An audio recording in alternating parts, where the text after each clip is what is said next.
So, hello guys, ito nga pala yung pangalawang station na mas nakakanto. Bukod dun sa nakita nyo sa video namin ng Bangladesh, ito yung mas nakakanto kasi nakatayo ko lang dyan. Pero kung napapansinin dyan, wala na akong kasama dyan. Mag-isa ko na lang. Wala na kasing Bangladesh. Umalis na. Hindi na siya tutuwa sa sinasahod namin na 1.9 na basic. Mas gusto niya daw kasi sumahod ng 3 million, 4 million.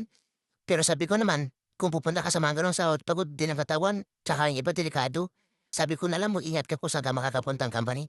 Dito kasi sa company namin, bukod sa libre lahat, sip ka pa, hindi ka masyadong pagod. Kahit bata, kayang-kaya yung trabaho. Nakikita niya naman sa mga video ko. Kaya sana kung mapunta kayo sa mga ganitong company, maging thankful pa rin kayo kasi kung hindi tayo sa amo natin, kung hindi tayo napili, hindi tayo makakapag-Korea. So, yun lang sa mga aspirants dyan. Kalaban lang. Swertehan lang ang pagkukuria. Minsan mapupunta ka sa malakas ng company. Minsan naman, sakto lang. Pero wag natin kakalimutan isipin natin ang katawan natin kasi number one na puhunan natin dito sa abroad ay katawan natin. Kasi baliwala lang din ang malaking sahod natin kung kawawang katawan natin, kung mauwi tayo sa mga may sakit. So, yun lang.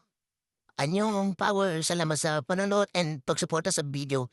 Happy 32K followers. And flex ko lang yung kasama ko dyan na Pilipino, taga Bulacan. Yan pala yung sincere na nagtuturo sa amin ng mga nakaraan. So, yun lang. Sana pag dumating kayo sa mga company, mayroon magturo sa inyo ng maayos, hindi yung sisigaw-sigawan kayo. So, yun lang. Peace.